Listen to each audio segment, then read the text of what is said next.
following podcast is a deep, shallow dive production. And you're gonna love it. Okay, let's go.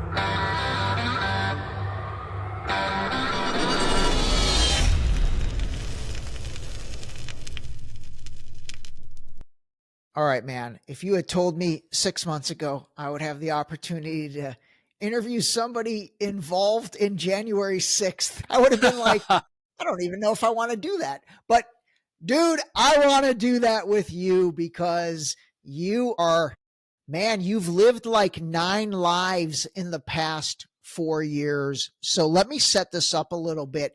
All right, everybody. So today I've got Paul Davis on, and Paul's somebody that he's another guy I discovered on Instagram because honestly, I've just resonated with your content.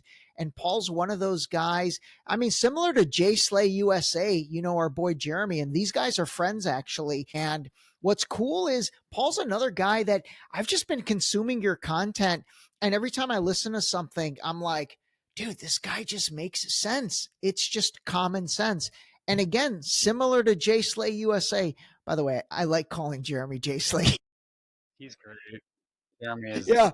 But similar to Jay Slay USA, I think guys like him and guys like you are what is needed right now because you are white, everyday Joe Americana, and you are people that, again, have been on the Trump team. You had supported him, and with you, we're going to take this all the way back to 2020 with January 6th because this is nuts.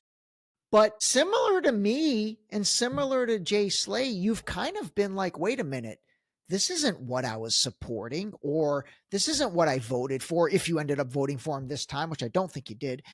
But that to me is what is needed right now. We need people that have supported him to kind of be like, wait a minute, this isn't what we supported, and this isn't the guy we supported. So anyway, with that as a slight intro, welcome. How you doing? Thank you, Ray. I appreciate you having me on. No problem. I think this will be a fun conversation. Absolutely. All right. Before we get into 2020, give us a little bit of growing up for you, because again, you also kind of grew up a Christian. Am I correct?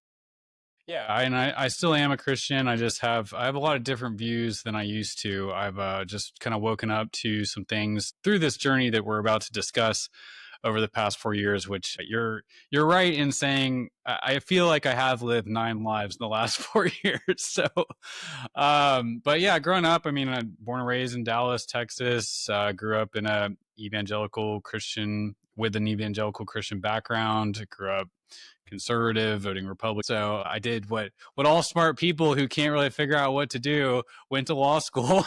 Yeah. There's a little more to it than that, but I actually wanted to be a JAG for the military. I thought that would be a really cool job. I used to love the show JAG, so that was kind of one thing that led me to go to law school. And I ended up going to Marine Corps Officer Candidate School, and I very quickly figured out that I'm way too free-spirited for the military. I could actually feel kind of and nothing against anybody that served in the military, because I have utmost respect to military people. But for me, I just kind of felt like it was a groupthink type atmosphere, and I'm very resistant to that sort of thing. If you actually read like my Myers-Briggs profile, it will actually say, do not join this personality type should not join the military because you're too much of a free thinker. You're too independent. That's funny. You know, I think a lot of those guys that went into the military, I've had several on, and I think you'll know some of them. I've had Josephine Gilbo on. I've had Alan Shapiro on. Great. You know, these guys, you know, went into the military, and like Alan said, he's like, I was drinking the Kool-Aid by the gallon. But, you know, after seeing what I saw and after seeing what I was a part of, whether that was in Iraq and Afghanistan or like in Gaza right now, they're like, I can't believe I was a part of this. And quite frankly, man, that PTSD hits hard for those guys. It really does hit hard for those guys.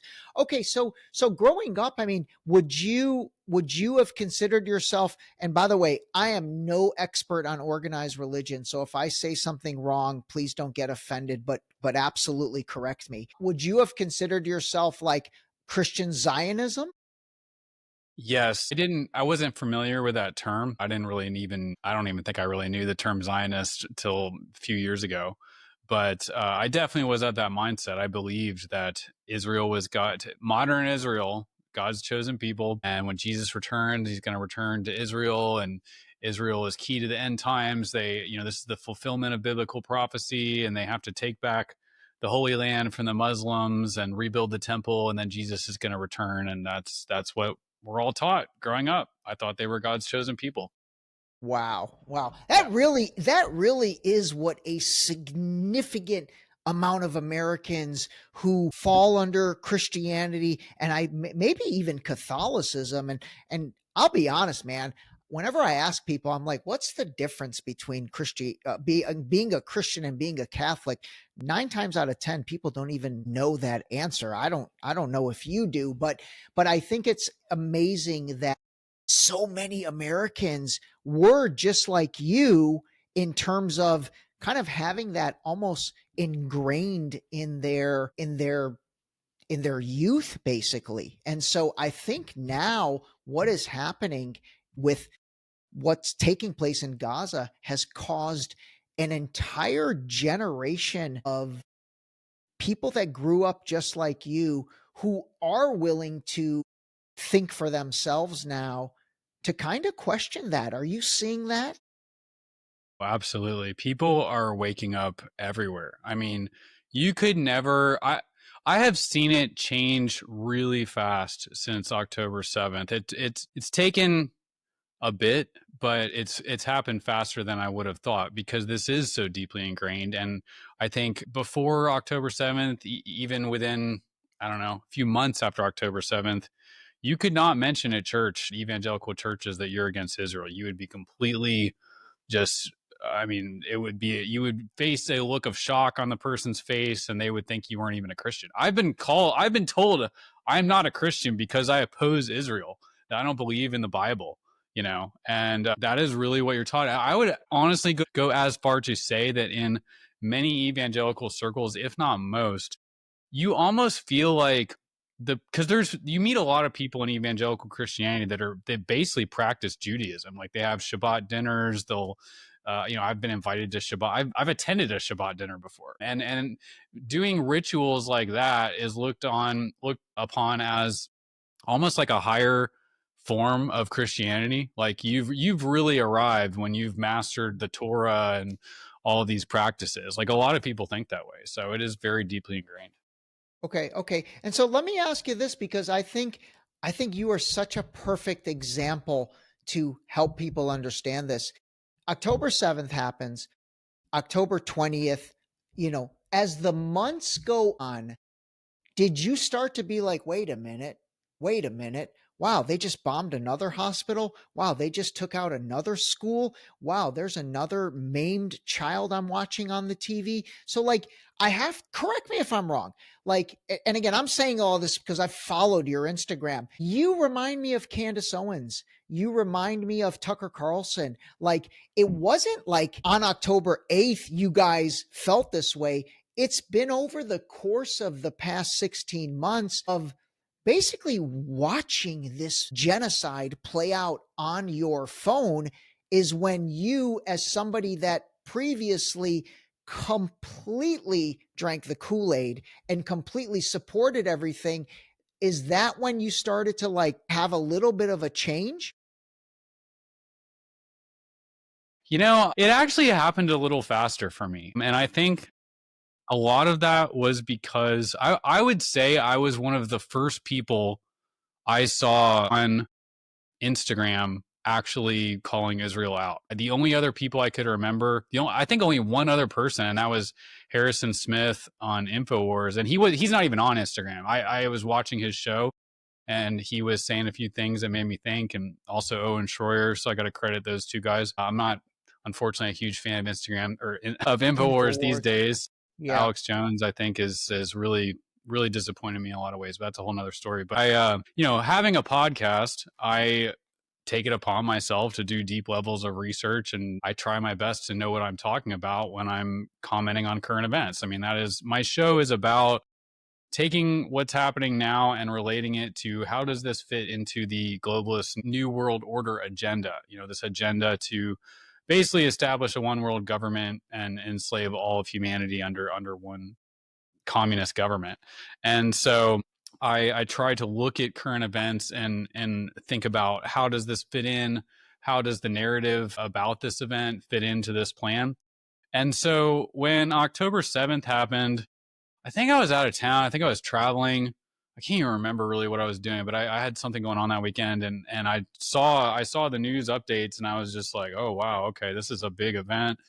I need to figure out what this is about. And Yeah. and I've kind of come to the point where I don't really form an opinion until I look at all sides of it. And I mean, obviously I had my preconceived Israel's good, but by this point in my life, after everything I'd seen from January 6th and just everything I've gone through, I'm wizened up to the fact that things aren't always what they seem to be. So I was able to kind of put aside my preconceived beliefs, and I thought to myself, I really know nothing about Israel and Palestine. I have not studied this conflict. I know what I've been told in church, Yeah. but other than that, I really don't know. And I remember I used to listen to, shame to say now, I used to listen to a ton of Ben Shapiro. So I knew a few things he had said about it, but I never really, it was something that happened over there, and I never really thought too much about it. So I think one of the first things I remember seeing was Owen Schroyer on InfoWars had, to his credit, had a guy named Frank Boyle on.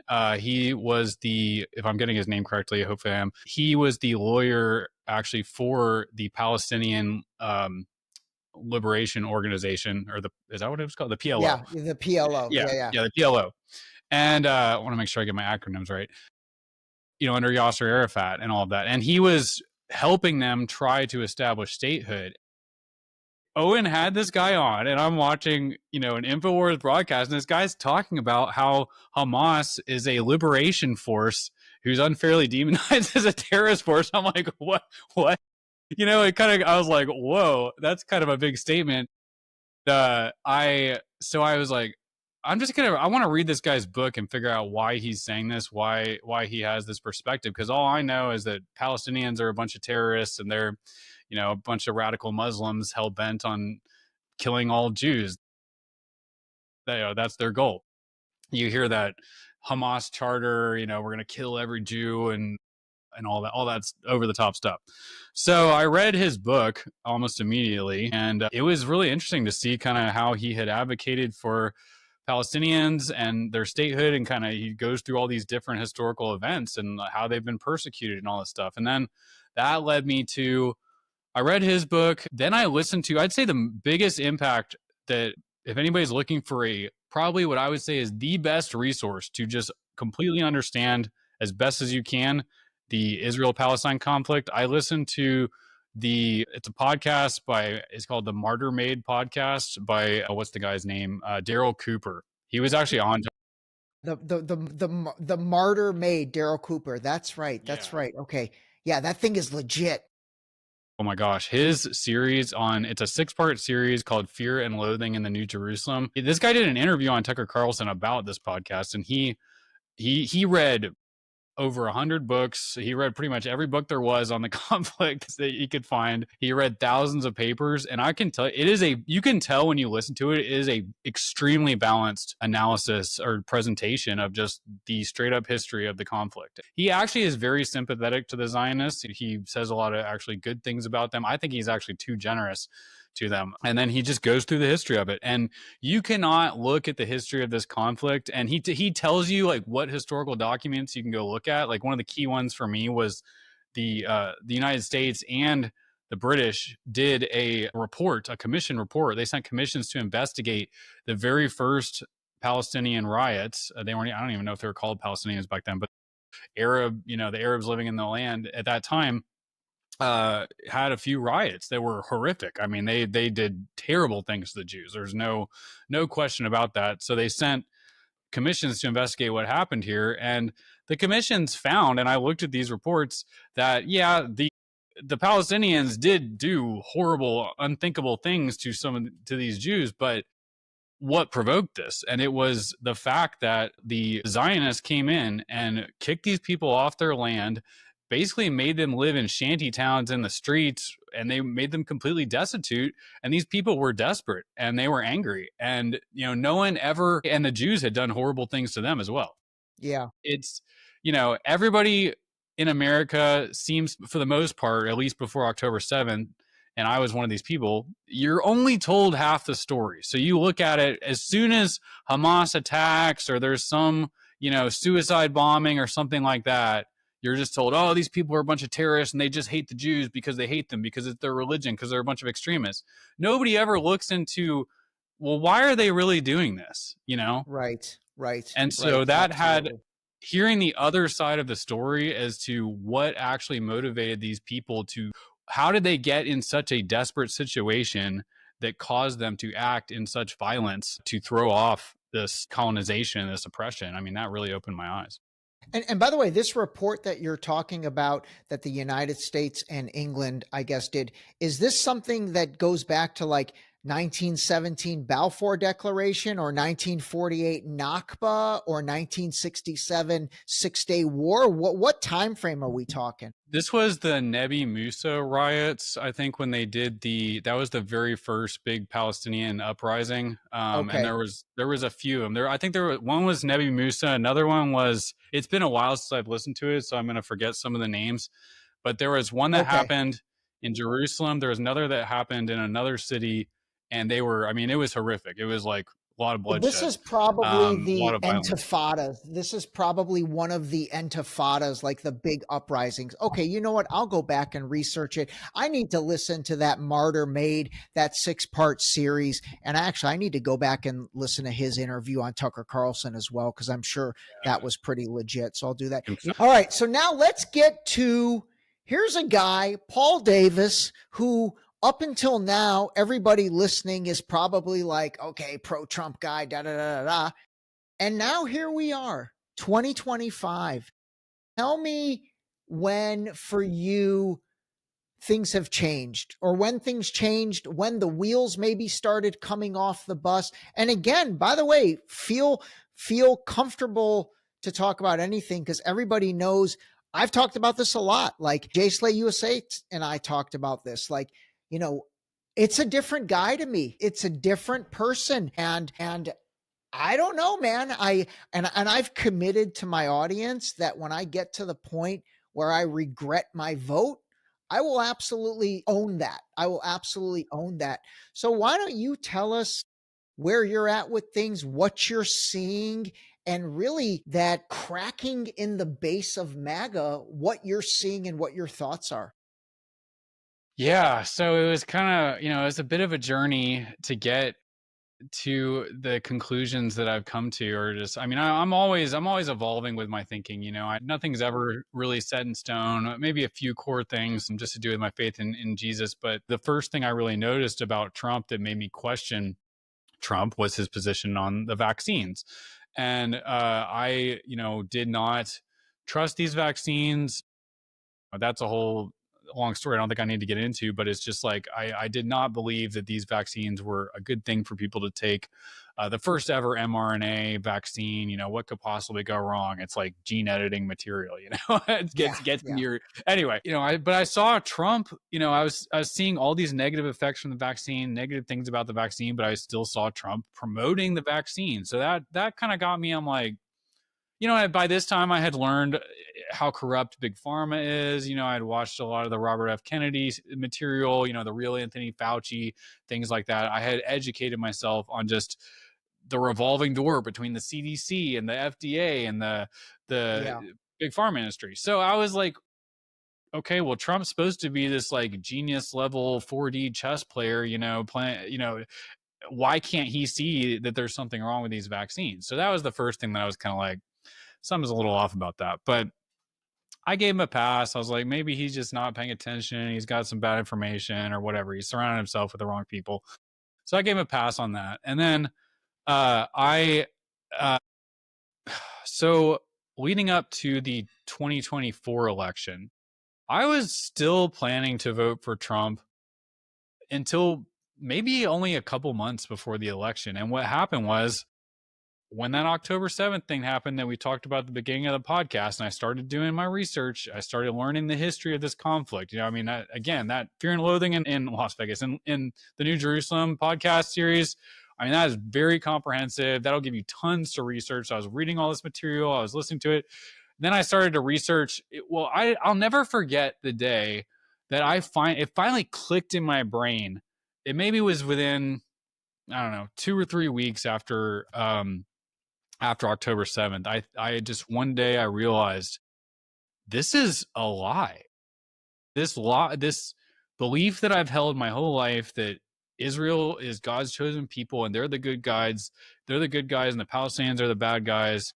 This is a lie. And it's actually a pretty obvious one. And it's not really even that hard to find out about. And that blew me away. I compare it to the scene in The Matrix where he takes the red pill and he sees that he's living in this fake, reality. He sees the real world and he can't handle it. Like he throws up, he's all dizzy and he passes out.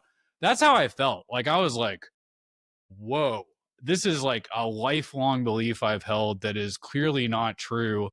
And then I thought, that was my first thought, how could I have been so lied to? And then my second thought was, oh my gosh, almost everybody I know believes this. So that was pretty crazy for me. I mean, because that kind of when you discover that some belief that you've held that strongly your whole life turns out not to be true, for me, I started to wonder, what else in my life have I taken for granted that's true? It kind of opens everything else up because you're just that's a big one, man. That's an existential discovery that probably makes you question everything. Absolutely. And so I would say for people that, there's tons of people, if you bring up highly controversial topics, I don't know, just the craziest ones, flat earth, lizard people, the stuff that everybody thinks is crazy. I would say people that aren't even willing, if you're not willing to look into something just because it sounds crazy, I think that you probably have never had that experience where you found out that something you strongly believed turned out to be a lie, And so that really opened up a lot of things for me. So then leading up to, I consumed a lot of material. I did a deep dive, and I don't know if Jay Slay got into this, but I started to wonder, why do I believe, where did this theology come from that taught me that Israel is God's chosen people? So I did a deep dive on that, and I was like, oh, this wasn't even invented until the early 1800s. Christians didn't even believe this for almost 1800 years or over 1800 years. And then all of a sudden you have this book come out, the Return of the Glorious Messiah, or I can't remember exactly what it's called, but by Lacunza. And then, that feeds into John Darby, and he made this whole idea of dispensational premillennialism popular, and he had some shady roots. And then the Rothschilds get a hold of it and they finance the printing of the Scofield Bible, and you look into C.I. Scofield and he's a pretty corrupt guy. And then, so you follow that whole trail as to how this became a popular belief in America. And it's only based on the fact that it was promoted by a pretty powerful banking family, and the resources that they have. Wow. Yeah. And so, and then you look into if you study Freemasonry and you read Albert Pike, who is one of the highest ranking Freemasons ever, wrote this letter, the Pike letter, and he describes the 3 world wars that are going to occur to establish this new world order. The last war is supposed to be between the political Zionists of Israel and the Muslim world. And it's we're seeing that play out right now. And so I think just learning all of that, and I mean, besides the whole Freemason conspiracy stuff, for sure I could see this genocide happening before my eyes. You can't deny it. I mean, that you can go to TikTokgenocide.com and they have a whole library of videos depicting this. So I saw Trump getting, what did he get? $320 million of donations from the Israel Army. From 325 million from AIPAC, and then 100 million separately from Miriam Adelson. Yes. Yeah, exactly. And then I saw everybody in his administration that he was hiring, that he was talking about hiring leading up to the election. So I saw that $100 million Adelson donation. I thought that's not good. I see a lot of the rhetoric that Trump is putting out there, just talking about how he's the most pro-Israel president ever.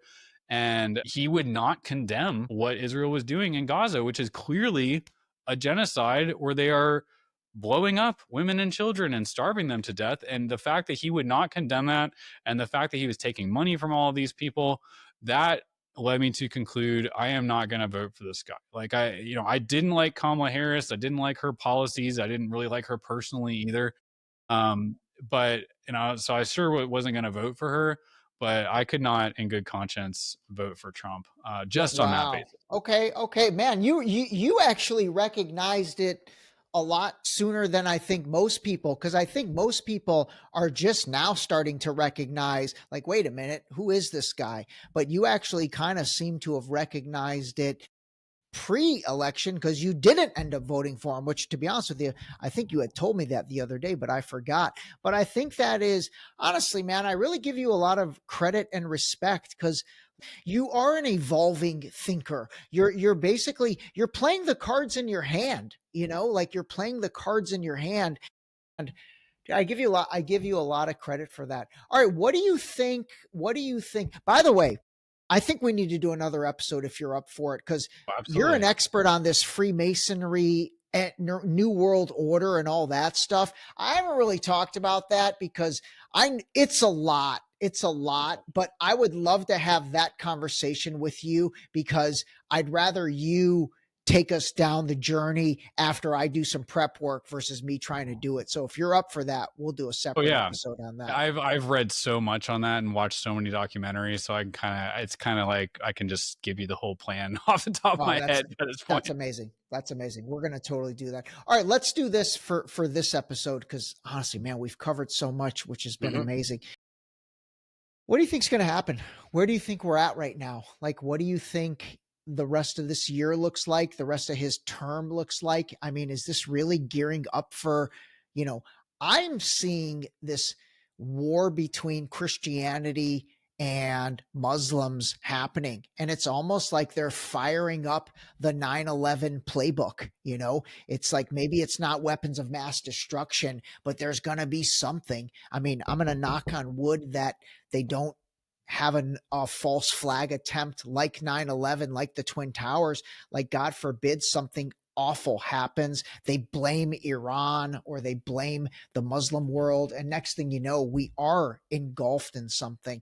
I'm hoping that doesn't happen, but what do you think, man? What do you think is the playbook or the plan? I think that's probably exactly what's going to happen, is a false flag to drag us into war with Iran. We've repeated this pattern so many times in our history, especially in the 20th century. Oh, I don't know. No, that's right. Yeah, but so that is what I see playing out. I was kind of on the fence with my decision not to vote for Trump.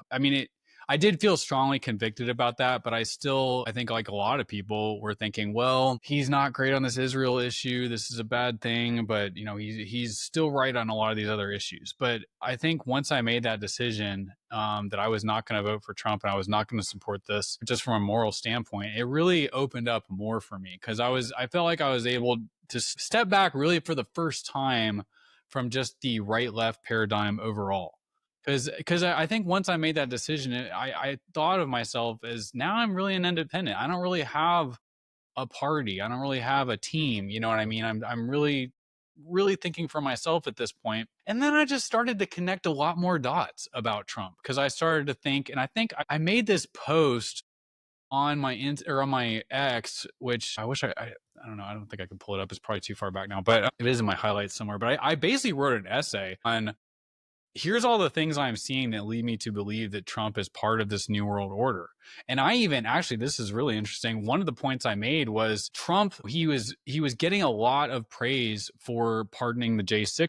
And I was like, you know what? That is great that Trump pardoned the J6ers. I mean, we absolutely needed that.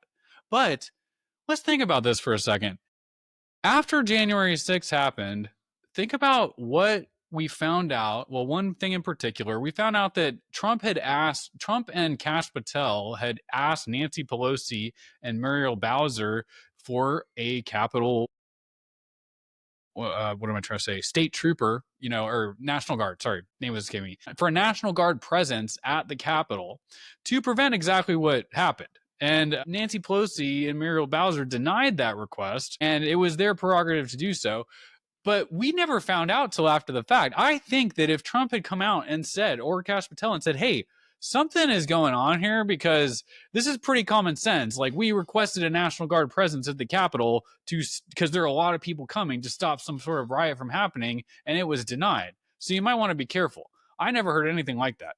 And then before, and you're talking 2021. We're talking the 2020. Okay, got it. Yeah. I'm talking 2021.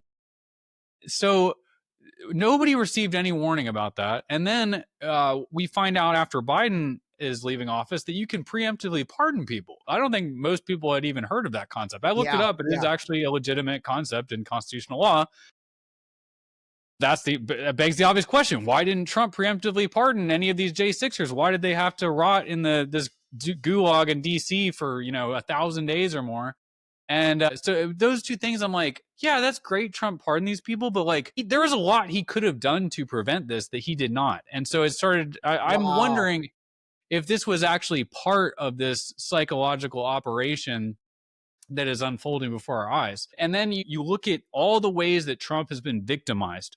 The lawfare, the Russiagate thing, the assassination attempt, which I personally don't believe that I don't think that the ear shooting was, I think that was staged. I have a lot of reasons I believe that. I don't have time to get into it, but regardless, the effect was that it caused evangelical Christians to that particular event to see Trump as God's chosen one. And you hear it over and over again. Well, God chose Trump to free this country, to spare this country, to lead this country back to God or freedom and all this stuff. And the proof is that he, survived this assassination attempt. And I'm like, what do we actually have to prove that even happened? I mean, he grabbed his ear. I didn't really see any blood till he emerged from that dog pile. And then his ear's like fine a week later. I'm like, how hard would it be to fire a gunshot and have him grab his ear? And, there's just a lot. There's a lot there that I'm not. I feel you.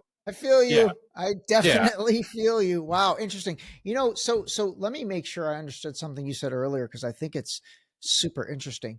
So just like how Biden preemptively pardoned Fauci, his brother, his family, Adam Kinzinger, all those people that I think that was on January 20th. Like as Trump is getting sworn in, Biden's like pardoning a whole new set of people. You're saying, why didn't Trump pardon all the J6ers on January 20th of 2021? That's a great question. I'm sure that, what would have been political suicide and all that stuff. It's like political suicide. Like, he was already, he's on his way out. He's on his way out. He's already like the most demonized person in America. The least he could have done is make sure people aren't tortured in a gulag for, 1,000 days. Wow, I mean, so anyway. That is interesting. That is interesting, Paul. Oh my God. Dude, you have absolutely lived 9 lives. I just, like Candace Owens says, I'm just asking questions. I'm just asking questions. I love it. Like, I love it. You're telling me, yeah, go ahead. I love it. Well, I was just going to say, I mean, what I've taken away from you is what I hope everybody has, and that you're somebody that is open to everything. You really are. You're open to everything. You're open to hearing everything, seeing everything. I mean, if somebody caught the front end of our podcast and then somebody just listened to the back end of our podcast, they would have thought they were listening to 2 different podcasts with 2 different guests. You know what I mean? Mm-hmm. That's awesome to me. I think that is super cool, because that shows you're evolving. You're evolving with the new fact sets. You're taking in the new information and you're like, wait a minute. Oh man, this isn't kind of what I feel. And I really do hope that more people are like you moving forward, and especially more people that have been, let's say super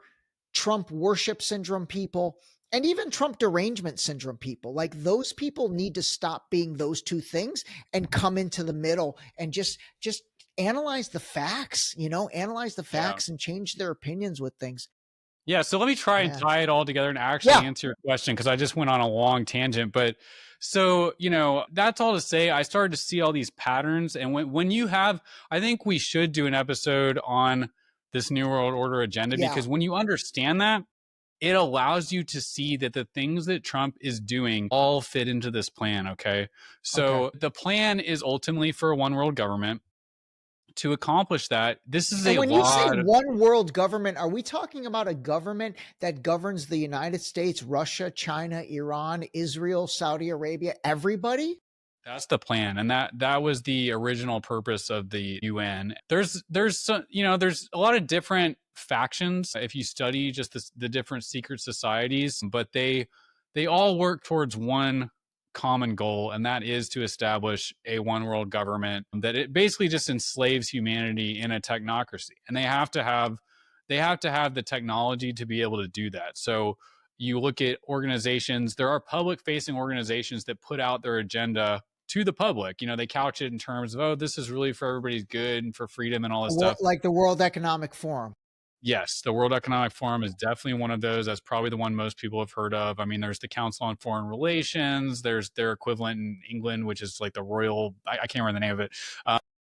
The Bilderberg Group. The Bilderberg Group, the Club of Rome. Those are more like the ones that meet in secret, but the Council on Foreign Relations, the World Economic Forum, the Club of Rome, they actually put out policies. The Rockefeller Foundation, they publish their policies. Interestingly, so the plan is first to divide the world into 10 kingdoms, because it's easier to control 10 kingdoms than however many countries there are now, hundreds of countries. Interestingly enough, if you look at the Club of Rome plan that was published, I think in I want to say the late 70s, I can't remember the exact year, but it's called the 10 Kingdom Plan. And the 10 Kingdom Plan involves the European Union, which they accomplished. So that was one step, merge all of these European countries under one government. And then to do the same thing with the United States, Canada, and Greenland. And that was one of the things, after I decided not to vote for Trump, then I see him basically starting to suggest, hey, we should make Canada the 51st state. Hey, we should annex Greenland. And I was like, that's literally the plan. I mean, this North American Union that they want to create. And then you see all these MAGA people going along with it. Yeah, we should annex Canada. We should annex Greenland. And shockingly, I saw Alex Jones tweet, yeah, 1776 worldwide. I was like, dude, I actually put this, I replied to his post because I said, I'm sorry, didn't you make a documentary called Endgame, which warned us of the dangers of the North American Union, which was a merger of the United States and Canada and Greenland? Yeah, exactly. That's exactly what he's been preaching for decades.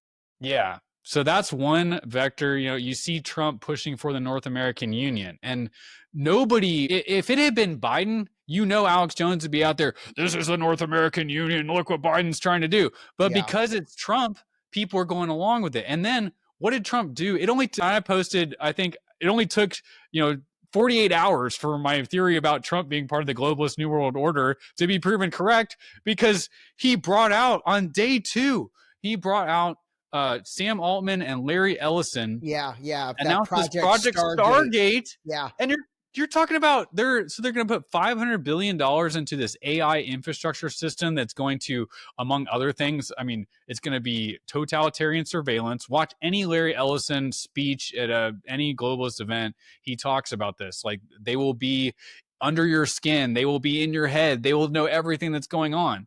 And this is the guy that Trump brings to the White House to announce this project. And on top of that, they're going to use it to make cancer vaccines that will actually edit the human genome. So there's your transhumanist agenda. And then you have Trump pushing, all these cryptocurrencies, which, that's part of the agenda to make a cashless society, because they need to have totalitarian control and establish this one world government.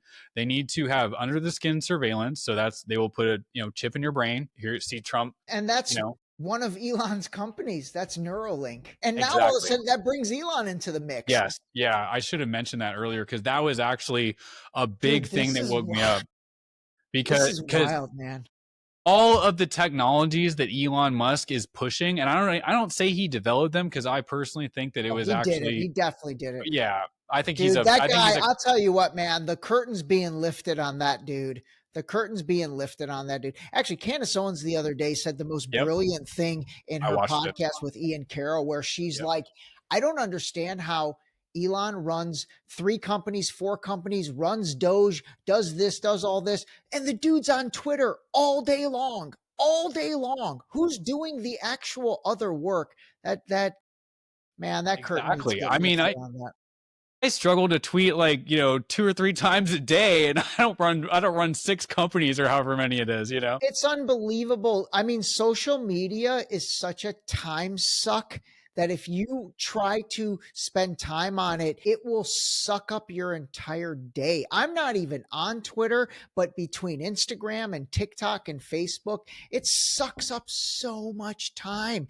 And when she said that, I went to Elon's Twitter profile. I was like, oh my God. Like, this was in a stretch of like 9 hours. He had tweeted like 300 times. I'm like, this is insane.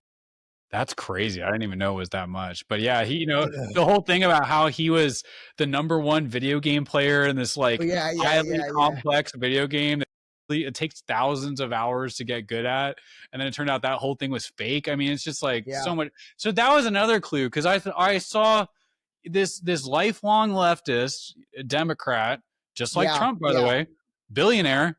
And all of a sudden, he changes teams right before the election. And that was weird, too. And you have to think about people like Alex Jones, people that study this stuff are watching Elon Musk, and they're all like lots of people thought Elon Musk was the Antichrist. I mean, he's developing all these technologies that are going to be used to control us and enslave us. This satellite surveillance system, the brain chip, all the things. And the self-driving cars, that's a big part of the control agenda. And just the whole data, we're told, oh, Elon Musk bought X for free speech purposes. It's like X is the biggest data collection system in the world, And so I saw that and I said, oh, wow, okay. So they've rebranded Elon Musk as a conservative, as part of this patriot movement. And now you have Alex Jones running out there saying, oh, he's done a 180. He's team humanity now, and I was like, give me a break, man. So where all this is going is that Trump is a puppet to make it so that, he went through all this lawfare, all the Russiagate thing, the assassination attempt, and just all of it to victimize him to such an extent that it creates this hero worship cult that people are just like, he's made it through all this stuff and he's still going because he's fighting for America, because he's fighting for our freedom. It's like, I mean, it's laughable. Like, you watch these Democrats just fulminate for 4 years about how he's the second coming of Hitler and he needs to be in prison and he's a literal felon and all this stuff. Then the minute he wins the election, everybody's like, yeah, we're gonna we'll have a peaceful transition of power. That's the first thing you heard. Totally. That's another great point. That's another great point in terms of how much the Democrats demonized him, and now it's just like they're not really saying that much. I mean, I think they're going more after people in his cabinet and, the crisis de jour that happens on a daily basis versus necessarily being as vitriol and visceral in terms of going after him. All right, listen, Paul, this is turning into the Cory Booker 25-hour filibuster version of a podcast because you're so damn interesting, and I absolutely love this. But listen, let's do this.